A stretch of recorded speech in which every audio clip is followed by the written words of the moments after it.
Stock market की guys हम बात करें तो पिछले 5 महीने से लगातार मार्केट में हमें गिरावट देखने को मिलती थी। और अभी नेट गिरावट है वो हमें देखने को मिल रही है 9%, क्योंकि पिछले 5 दिन से अच्छी एक रिकवरी हमें मार्केट में देखने को मिल रही है।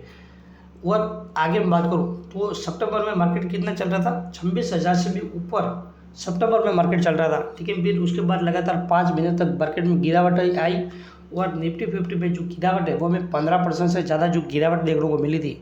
तो ये जितनी ज़्यादा मार्केट नीचे रहेगा उतना ही ज़्यादा हमें निवेश करना होता है, ठीक है। लेकिन उल्टा हो रहा है, लोग मार्केट में मतलब ऐसी गिरावट में लोग पैसा विड्रॉ कर रहे हैं और जैसे मार्केट ऊपर जाएगा तो वापस फिर से लोग निवेश करने के लिए वापस बहुत सारे आएंगे। लेकिन अभी ऐसी गिरावट में निवेश करना होता है तो तब नहीं करेंगे, पैसा सबसे ज़्यादा ऐसी गिरावट में निकाल रहे हैं। तो वो भी पता कहाँ से चल रहा है, तो वो हमें पता चल रहा है म्यूचुअल फंड की वेबसाइट के ऊपर कि लोग कितना निवेश कर रहे हैं और कितना पैसा विड्रॉ कर रहे हैं। हर महीने का जो डाटा है वो रिलीज होता है म्यूचुअल फंड के वेबसाइट के ऊपर और उधर से हमें पता चलता है कि लोग कितना पैसा विड्रॉ कर रहे हैं और कितना पैसा निकाल रहे हैं। तो वो मैं आपको डेटा है वो दिखाना चाहूँगा।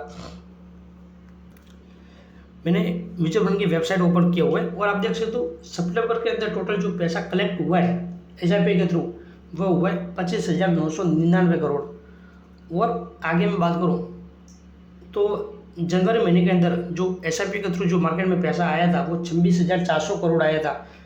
और फरवरी महीने के अंदर आया है वो 25,999 करोड़ आया है। यानी कि मोटा मोटी इधर 400 करोड़ का जो पैसा है वो कम होता हुआ हमें देखने को मिल रहा है। और भी मैं आगे आपको जो डेटा है वो थोड़ा अच्छे से दिखाना चाहूँगा ताकि आपको और भी ज़्यादा क्लैरिफिकेशन मिलेगा। आगे मैं दिखाना चाहूँगा कि आप देख सकते हो ये जो कॉलम है वो ये जो कॉलम है वो नई जो SIP रजिस्टर होती है उसकी कॉलम है। और ये जो कॉलम है वो है SIP जो डिसकंटिन्यू होती है उसकी कॉलम है। और ये जो SIP है वो नई जो रजिस्टर होती है उसकी कॉलम है। तो ये फरवरी महीने की मैं बात करूँ तो जो नई SIP रजिस्टर हुई है वो 44 लाख हुई है। उसके सामने जो SIP बंद हुई है, जो चालू जो SIP रहती है वो बंद हुई है, वो कितनी, तो वो है 54 लैक्स। फिर जनवरी महीने की मैं बात करूँ तो जो नई SIP रजिस्टर हुई है वो हुई है 56 लैक्स की। नई जो SIP रजिस्टर हुई है वो जनवरी महीने के अंदर 56 लाख। लेकिन जो SIP पुरानी जो SIP चलती थी वो SIP सीधी बंद होते हुए हमें देखने को मिली थी 61 लैक्स की, ठीक है। और मैं आपको इससे भी अच्छा एक डेटा दिखाना चाहूँगा इधर ताकि आपको अच्छे से क्लैरिफिकेशन मिले। SIP का जो टोटल AUM की बात करूँ तो वो जनवरी महीने के अंदर टोटल SIP का AUM था वो 13 लाख करोड़ का था। और 12 ये जो फरवरी के अंदर सीधा घटकर इधर 12 लाख टोटल SIP का जो AUM है वो 13 लाख से घटकर 12 लाख करोड़ हुआ है। तो इसे सीधा सीधा पता चलता है कि लोग डायरेक्ट SIP के थ्रू पैसा है वो निवेश करने की जगह पे कितना विड्रॉ कर रहे हैं, ठीक है। SIP कितनी बंद कर रहे हैं।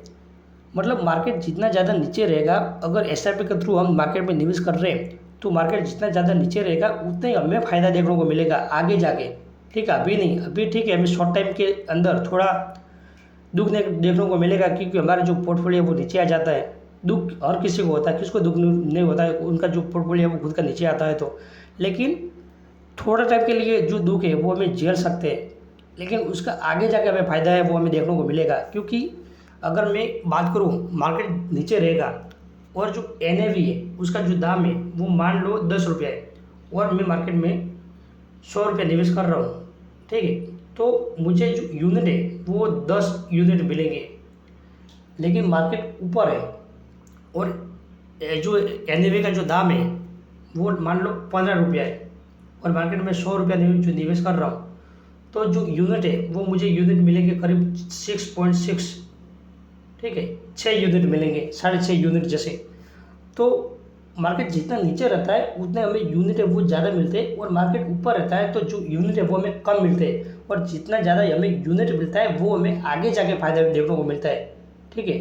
हमेशा SIP चालू रहती है तो मार्केट अगर ऐसा इस तरह ऊपर जाएगा नीचे आएगा, ऊपर जाएगा नीचे आएगा, ऊपर जाएगा नीचे आएगा, तो जो नीचे जो मार्केट रहता है और उसका जो यूनिट हमें मिलते हैं वो यूनिट ज़्यादा मिलते हैं तो एवरेज आउट हो गए हमें उसका जो फ़ायदा है वो हमें आगे जाके मिलता है, ठीक है। अभी बड़े शॉर्ट टाइम के लिए हमें जो पोर्टफोलियो वो नीचे आता है लेकिन उसका जो फ़ायदा है वो आगे जाके देखने को मिलता है। तो SIP कभी बंद नहीं करना होता है, मार्केट चालू रहता है, मतलब ऐसा जो मार्केट गिरावट आती है तो हम चाहे तो आप लमसम अमाउंट डाल के और भी ज़्यादा निवेश कर सकते हो। कभी भी मार्केट में अगर एसआईपी के थ्रू निवेश कर रहे हो तो मार्केट में एसआईपी है वो बंद नहीं करनी चाहिए, ठीक है। तो वही मैं ये डेटा दिखा के आपको बताना चाहता हूँ कि मतलब इससे ज़्यादा हमें मतलब उससे जो फ़ायदा है वो हमें इसी मार्केट ऐसे गिरावट पे हमें देखने को मिलता है। तो बस आज के लिए इतना ही, मिलते हैं नेक्स्ट वीडियो में। और आज का दिन का आपको जो वीडियो पसंद आया है तो वीडियो को लाइक कीजिए, शेयर कीजिए और चाहे तो चैनल को सब्सक्राइब करके भी रख सकते हो।